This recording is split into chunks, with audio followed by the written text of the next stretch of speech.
नमस्कार विद्यार्थियों, आज हम पढ़ेंगे अलंकार। अलंकार में अलंकार का अर्थ एवं परिभाषा देखते हैं। अलंकार का अर्थ एवं परिभाषा। अलंकार शब्द दो शब्दों के योग से मिलकर बना है, अलम एवं कार, जिसका अर्थ होता है आभूषण या विभूषित करने वाला। अर्थात काव्य की शोभा बढ़ाने वाले तत्वों को अलंकार कहते हैं। या दूसरे शब्दों में जिन उपकरणों या शैलियों से काव्य की सुंदरता बढ़ती है उसे अलंकार कहते हैं। काव्य की शोभा बढ़ाने वाले शब्दों या अर्थ चमत्कार को अलंकार कहते हैं। जिस प्रकार शरीर की सुंदरता बढ़ाने के लिए मनुष्य भिन्न भिन्न प्रकार के आभूषणों का प्रयोग करता है, उसी प्रकार भाषा को सुंदर बनाने के लिए भी मनुष्य ने अलंकारों का सृजन किया। काव्य की शोभा बढ़ाने वाले शब्दों को अलंकार कहते हैं। जिस प्रकार नारी के सौंदर्य को बढ़ाने के लिए आभूषण होते हैं, उसी प्रकार भाषा के सौंदर्य के उपकरणों को अलंकार कहते हैं। इसीलिए कहा गया है, भूषण बिना न सोहई विनीता कविता मित। तो ये केशव की पंक्तियां हैं, भूषण बिना न सोहई कविता वनिता मित। अलंकार के प्रकार। अलंकार मुख्यतः दो प्रकार के होते हैं, शब्दालंकार और अर्थालंकार। कतिपय विद्वान तीन अलंकार बताते हैं, शब्दालंकार, अर्थालंकार और तीसरा बताते हैं उभयालंकार। शब्दालंकार, जहाँ शब्दों के कारण काव्य की शोभा बढ़ती है वहाँ शब्दालंकार होते हैं। इसके अंतर्गत अनुप्रास, यमक, श्लेष, पुनरुक्ति प्रकाश अलंकार आते हैं। अर्थालंकार, जहाँ अर्थ के कारण काव्य की शोभा में वृद्धि होती है वहाँ अर्थालंकार होता है। अर्थालंकार के अंतर्गत उपमा, उत्प्रेक्षा, रूपक, अतिशयोक्ति, अन्योक्ति, अपौनहुति, विरोधाभास आदि अलंकार शामिल है। हिंदी साहित्य के कक्षा 12 के पाठ्यक्रम के जो अलंकार हैं, अभी हम केवल उन्हीं का परिचय प्राप्त करेंगे। तो सबसे पहला अलंकार आता है अन्योक्ति अलंकार। विशेषोक्ति, विभावना, मानवीकरण, व्यतिरेक, दृष्टांत, समासोक्ति और प्रतीप अलंकार, ये 8 अलंकार कक्षा 12 के हिंदी साहित्य के पाठ्यक्रम में समाहित हैं। तो अब हम इनका विस्तार से परिचय प्राप्त करेंगे। सबसे पहले हम लेते हैं अन्योक्ति। अन्योक्ति के नाम से ही स्पष्ट है, अन्य उक्ति, जहाँ उपमान अर्थात जो अप्रस्तुत है, जो हमारे सामने नहीं है, के बहाने उपमेय अर्थात जो हमारे सामने है, प्रस्तुत है, उसका वर्णन किया जाए।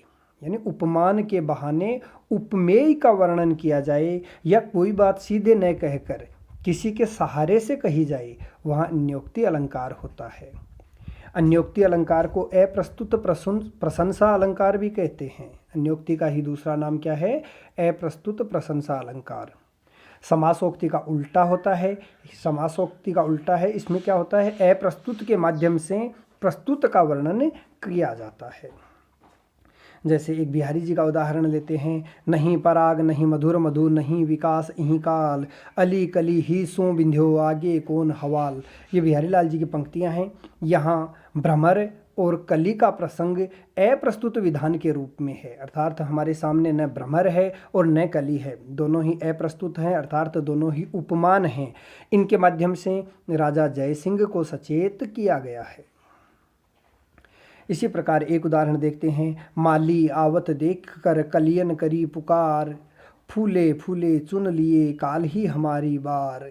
माली को आता हुआ देखकर कलियां पुकार कर रही हैं कि जो फूल बन गए हैं उनको तो चुन लिया है और अब जो कलियां हैं वो कह रही हैं कि कल हमारी बारी है।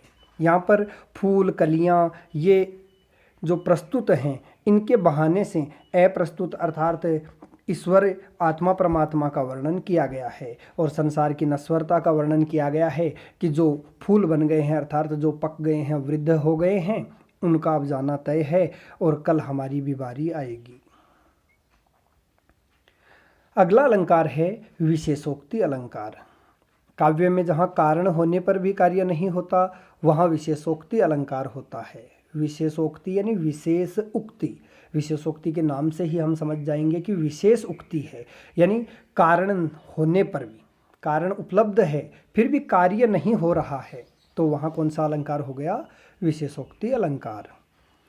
विशेषोक्ति अलंकार वह अलंकार है जिसमें प्रबल कारण होने पर भी कार्य न हो। जैसे एक उदाहरण से समझेंगे, नहाए धोए का भया जो मन का मेल न जाई, मीन सदा जल में रहत धोए बास न जाई।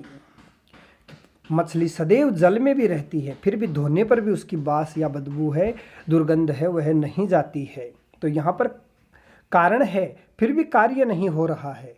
जैसे नहा लिए धो लिए फिर भी नहाने धोने पर भी मन का मैल है वह दूर नहीं हुआ, कारण होने पर भी कार्य है। उसी प्रकार मछली के जल में रहने पर भी उसको कितना भी धो लिया जाए फिर भी उसकी बदबू नहीं जाती है, दुर्गंध नहीं जाती है। तो कारण होने पर भी कार्य नहीं हो रहा है, तो यहाँ विशेषोक्ति अलंकार है। इसी प्रकार है, नेहु न नेननी को कछु उपजी बड़ी बलाई, नीर भरे नित प्रति रहे तऊ न प्यास बुझाए। आँखों से नित्य प्रति नीर बह रहा है फिर भी प्यास नहीं बुझ रही है, जबकि पानी की उपलब्धता के कारण से प्यास बुझ जानी चाहिए, लेकिन फिर भी आँखों का, नैनों का है कैसा ये मेल है कि लगातार पानी से भरे रहने के बावजूद भी इनकी प्यास नहीं जा रही है। दो दो मेघ बरसते हैं पर मैं प्यासी की प्यासी हूँ। अर्थात दो आँखों से लगातार मेघ बरस रहे हैं फिर भी प्यासी की प्यासी हूँ, यह भी दूसरे उदाहरण के समान ही है। इस प्रकार अगला अलंकार लेते हैं अब हम, विभावना। विभावना, जहाँ कारण के न होने पर भी कार्य हो जाए वहाँ विभावना अलंकार होता है। कारण नहीं है फिर भी काम हो रहा है। विभावना में बिन, बिना, विनु, विना आदि ये शब्द हैं, ये प्रयुक्त होते हैं। इनसे हमें विभावना की पहचान करने में मदद मिलती है। बिन, बिना, विन, विना, इनसे जैसे बिनु पग चले सुने बिनु काना, तो इसमें दो बार बिनु आ गया है। कर बिनु कर्म करे विधि नाना, बिना पग यानी पैरों के भी चल रहा है, बिना कानों के भी सुनना, बिना हाथों के भी अलग अलग प्रकार के, नाना प्रकार के कार्य कर रहा है। तो कारण न ही होते हुए भी कार्य हो रहा है। तो कारण न होते हुए भी कार्य का होना जहाँ पाया जाए वहाँ विभावना अलंकार होता है। आनन रहित सकल रस भोगी, बिनु बाणी वक्ता बड़ जोगी। अब बिनु की जगह इसमें रहित भी आ गया। आनन रहित बिना मुख के है फिर भी संपूर्ण रसों का भोग करने वाला है। बिनु वाणी, बिना मुख के भी या बिना वाणी के भी, वक्ता बड़ जोगी, पूरा वक्ता है। तो उपर्युक्त उदाहरणों में कारण न होते हुए भी कार्य बताया जा रहा है, इसलिए यहाँ विभावना अलंकार है। जैसे बिना पैर के चलना, बिना कान के सुनना, बिना हाथ के नाना कर्म करना, बिना मुख के सभी रसों का भोग करना और बिना वाणी के वक्ता होना कहा गया है। अतः यहाँ विभावना अलंकार है। अगला अलंकार आता है अपना मानवीकरण अलंकार। जब काव्य में प्रकृति को मानव के समान चेतन समझकर उसका वर्णन किया जाता है तब मानवीकरण अलंकार होता है। अर्थात जब प्राकृतिक वस्तुएं जैसे पेड़ पौधे, बादल आदि में मानवीय भावनाओं का वर्णन हो या फिर निर्जीव वस्तुओं में सजीवों को के समान व्यवहार दर्शाया जाए, अर्थात सजीवों के समान क्रियाकलाप दर्शाया जाए, वहाँ मानवीकरण अलंकार होता है। मानवीकरण अलंकार के उदाहरण देखते हैं। है बिखेर देती वसुंधरा मोती सबके सोने पर, रवि बटोर लेता उसे सदा सवेरा होने पर। है बिखेर देती वसुंधरा, वसुंधरा धरती है वह मोतियों को बिखेर देती है सबके सो जाने के बाद, अर्थात रात में ओस रूपी मोती हैं वो बिखेर देती है। तो यहाँ पर धरती निर्जीव है फिर भी सजीवों के समान क्रियाकलाप हो रहे हैं। फिर रवि बटोर लेता उसे सदा सवेरा होने पर, प्रातःकाल में उन सभी मोतियों को, ओस रूपी जो मोती हैं उनको रवि यानी सूर्य बटोर लेता है। तो बटोरने का काम भी सूर्य द्वारा किया जा रहा है जो निर्जीव है। तो निर्जीवों द्वारा या प्राकृतिक उपादानों द्वारा, प्राकृतिक वस्तुओं द्वारा मानवीय भावनाएं दर्शाई गई हैं, तो इसमें मानवीकरण अलंकार है। उषा सुनहले तीर बरसाती, जय लक्ष्मी सी उदित हुई, प्रातःकालीन सवेरा है वह सुनहरे तीरों को बरसाते हुए विजय लक्ष्मी के समान उदित हुआ है। तो यहाँ पर भी मानवीकरण अलंकार है। दिवस का अवसान समीप, मेघमय आसमान से उतर रही, वह संध्या सुंदरी परीसी धीरे धीरे। दिवस अवसान का समय है, यानी सूर्यास्त का समय है। मेघमय आसमान से उतर रही है, तो उतरने का भाव, संध्या सुंदरी को आसमान से नीचे उतरता दिखाया गया है, तो उतरने का यह क्रियाकलाप है, यह मानवीय क्रियाकलाप है। तो इस कारण से इसमें मानवीकरण अलंकार है। जैसे फूल हंसे कलियां मुस्काई, फूलों का हंसना, कलियों का मुस्कुराना आदि मानवीय क्रियाकलाप हैं या सजीवों के क्रियाकलाप हैं। तो मानवीय क्रियाकलाप होने के कारण से इनमें मानवीकरण अलंकार है। मेघ आए बड़े बन ठन के संवर के, तो बन ठन करके सज संवर करके जो मानवीय क्रियाएं हैं वह करते हुए मेघ आ रहा है, अतः इसमें भी मानवीकरण अलंकार है। तो हम कह सकते हैं कि जब प्रकृति के जो भी तत्व हैं वे मानव के समान व्यवहार करते हैं या मानव के समान चेतनता दर्शाते हैं या फिर मानवीय भावनाओं का वर्णन कर देते हैं, तो वह मानवीकरण अलंकार होता है। आगे इसमें एक और है, केसर के केस कली से छूटे, तो केस कली के छूटने के समान ही है, तो यहाँ भी मानवीकरण अलंकार ही है। अगला अलंकार आता है अपना व्यतिरेक अलंकार। व्यतिरेक अलंकार में जब उपमेय में उपमान की तुलना में कोई बात या तो अधिक अच्छी है या कोई अधिक बुरी है, अर्थात जब उपमेय को उपमान से किसी बात में बढ़कर बताया जाए वहाँ व्यतिरेक अलंकार होता है, यानी व्यतिरेक में बढ़ा चढ़ा करके बताया जाता है। एक को बढ़ा चढ़ा कर बताया गया तो दूसरे को नीचा करके बताया गया है, तो बढ़ा चढ़ा करके बताया जहाँ जा रहा है वहाँ व्यतिरेक अलंकार होता है। व्यतिरेक का अर्थ है जहाँ कारण बताते हुए उपमेय की श्रेष्ठता उपमान से बताई गई हो, वहाँ व्यतिरेक अलंकार होता है। जैसे चंद्र सकलंक मुख निष्कलंक, दोनों में समता कैसी। चंद्रमा सकलंक है, चंद्रमा में कलंक है और मुख पर कोई प्रकार का कलंक या दाग नहीं है, तो दोनों में कैसी समानता है, अर्थात मुख तो चंद्रमा से भी श्रेष्ठ है। यहाँ पर कारण बताया गया है और कारण बताते हुए उपमेय की श्रेष्ठता उपमान से बताई गई, इसलिए इसमें व्यतिरेक अलंकार है। का सरवरी तेहि देव मयंकु, चांद कलंकी वह निकलंकु, कि का सरवरी तेहु देव मयंकु, तुम्हें चांद क्या दूं, चांद में तो कलंक है जबकि वह तो स्वयं निष्कलंक है। अगला अलंकार है दृष्टांत। दृष्टांत अलंकार जहाँ उपमेय और उपमान तथा उनके साधारण धर्मों में बिंब प्रतिबिंब का भाव हो, वहाँ दृष्टांत अलंकार होता है। बिंब प्रतिबिंब का भाव यानी एक दूसरे में समाहित होने का भाव हो, वहाँ दृष्टांत अलंकार होता है। दो पंक्तियों से हम इसको समझेंगे। सुख दुख के मधुर मिलन से यह जीवन हो परिपूर्ण, फिर घन में ओझल हो शशि, फिर शशि में ओझल हो घन। एक घन में शशि ओझल हो रहा है और फिर शशि में घन ओझल हो रहा है, यानी दोनों में बिंब प्रतिबिंब का भाव है। जिस प्रकार सुख दुख के मधुर मिलन से ही यह जीवन परिपूर्ण होता है। फिर घन बादल, बादल में ओझल हो चंद्रमा, चांद यहाँ पर सुख का और बादल यहाँ पर दुख का प्रतीक है, तो बादल में चंद्रमा समाहित हो, कभी चंद्रमा में बादल समाहित हो, दोनों एक दूसरे में ओझल हो वहाँ, तो इस कारण से इसमें दृष्टांत अलंकार है।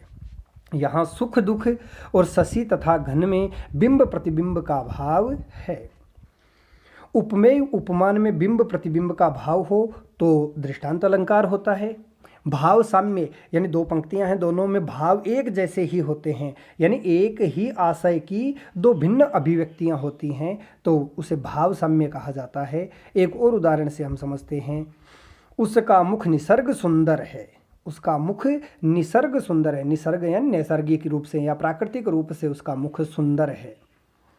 चंद्रमा को प्रसाधन की क्या आवश्यकता, अर्थात चंद्रमा को सजने संवरने की या प्रसाधन के सामान की क्या आवश्यकता है। मूल आशय है कि सुंदर व्यक्ति स्वाभाविक रूप से या प्राकृतिक रूप से ही सुंदर होता है। अगला अलंकार आता है अपना समासोक्ति। समासोक्ति अलंकार जहाँ प्रस्तुत के माध्यम से अप्रस्तुत का वर्णन किया जाए, वहाँ समासोक्ति अलंकार होता है। समासोक्ति प्रस्तुत के माध्यम से अप्रस्तुत का वर्णन। इसका उदाहरण देखते हैं। चंपलता सुकुमार तू, धन तुव भाग्य विशाल, तेरे ढिग सोहद सुकद, सुंदर श्याम तमाल। चंपलता सुकुमार तू, धन तुव भाग्य विशाल, तेरे ढिग सोहत सुकद, सुंदर श्याम तमाल। यहाँ पर चंपलता को बताया, यहाँ कहा जा रहा है कि चंपकलता जो प्रस्तुत है हमारे सामने है, उसको जो तमाल वृक्ष से लिपटी हुई है उसको कहा जा रहा है।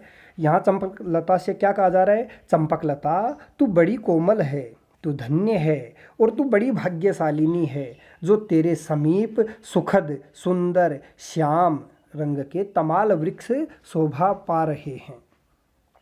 लेकिन चंपकलता और तमाल दोनों के माध्यम से जो हमारे सामने अप्रस्तुत है, सामने नहीं है, राधा और श्री कृष्ण, उनका वर्णन किया गया है।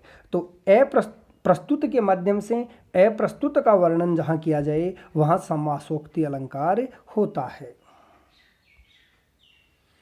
अगला और अंतिम अलंकार आता है प्रतीप अलंकार। प्रतीप का अर्थ है उल्टा। उपमा के अंगों में, उपमा अलंकार के जो अंग हैं उनमें उलट फेर करके, अर्थात उपमेय को उपमान के समान न कहकर उलट कर उपमान को ही उपमेय कर दिया जाए, यानी उपमा को ही उल्टा कर दिया जाए। इसी कारण, उल्टा होने के कारण ही इसे प्रतीप अलंकार कहते हैं। प्रतीप का शाब्दिक अर्थ ही क्या होता है? उल्टा। अलंकार में जब खिंचे सलिल व्यंग्य की रेख, चमत्कार सादृश्य का ले प्रतीप में देख। कि जब अलंकार में सलिल यानी सुंदर व्यंग्य की रेखाएं खिंच जाए तो चमत्कारों का सादृश्य हो तो वहाँ पर प्रतीप अलंकार होता है। प्रतीप अलंकार को हम उदाहरण से देखते हैं। साधु ऊंचे सेल सम किंतु प्रकृति सुकुमार। यहाँ सज्जनों को पर्वतों के समान ऊंचा बताया गया। सज्जनों को पर्वतों के समान ही ऊंचा तो बताया गया, लेकिन सज्जनों में पर्वतों से भी एक ऊंची बात और बता दी। उनमें यह बात अधिक बताई गई कि सज्जनों की प्रकृति स्वभाव है वह कोमल होता है, जबकि पर्वतों की प्रकृति कोमल नहीं होती है, अर्थात कठोर होती है। तो पर्वतों से भी साधु को ऊंचा बता दिया गया। अब जब इसमें सम आया तो हमने देखा उपमा अलंकार है, लेकिन अब उसमें किंतु प्रकृति सुकुमार, यानी साधुओं की प्रकृति है वह सुकुमार होती है, जबकि शैल की पर्वतों की प्रकृति है वह कठोर होती है। तो इस कारण से साधु को पर्वत से भी ऊंचा बता दिया गया है। तो इस कारण से यहाँ पर प्रतीप अलंकार है। मुख मयंक सो है सखी, मधुर वचन से विशेष। मुख चंद्रमा के समान है हे सखी, और फिर उसमें भी मधुर वचन से विशेष, उसमें भी मधुर वचनों की विशेषता और है। यहाँ मुख को चंद्रमा के समान बताया गया, पर उसमें चंद्रमा की अपेक्षा मीठे वचनों की अधिकता भी बताई गई। तो इसको चंद्रमा से भी अच्छा या ऊंचा बताया गया, इस कारण से यहाँ प्रतीप अलंकार है। अगर दोनों एक दूसरे के समान होते तो उपमा अलंकार होता, लेकिन यहाँ पर मुख को मयंक से, चंद्रमा से भी अच्छा बताया गया है, ऊंचा बताया गया है, श्रेष्ठ बताया गया है, इसलिए यहाँ प्रतीप अलंकार है। एक और उदाहरण है, नेत्र के समान कमल है, उल्टा कर दिया। होना क्या चाहिए था? कमल के समान नेत्र हैं, लेकिन यहाँ पर नेत्र के समान कमल बताए गए हैं, नेत्र श्रेष्ठ हैं कमलों से भी। तो इस प्रकार उपमा की तरह प्रतीप अलंकार में भी सादृश्य का चमत्कार तो रहता है, लेकिन अंतर यह है कि उपमा की अपेक्षा इसमें उल्टा रूप दिखाया जाता है। यह व्यंग्य पर आधारित सादृश्य मूलक अलंकार है। प्रसिद्ध उपमान को उपमेय और उपमेय को उपमान सिद्ध कर चमत्कारपूर्ण उपमेय या उपमान की उत्कृष्टता दिखाए जाने पर प्रतीप अलंकार होता है। उम्मीद करते हैं यह अलंकारों का बिंदु आपको समझ में आया होगा और आपने बहुत अच्छे से इनको सीख भी लिया होगा। ऐसे ही मज़ेदार और ज्ञानवर्धक और वीडियोस देखने के लिए कृपया मेरे चैनल को लाइक करें, वीडियोस को लाइक करें, चैनल को सब्सक्राइब करें। मिलते हैं जल्द ही अगले एक और वीडियो के साथ। तब तक के लिए धन्यवाद। जय हिंद, जय भारत।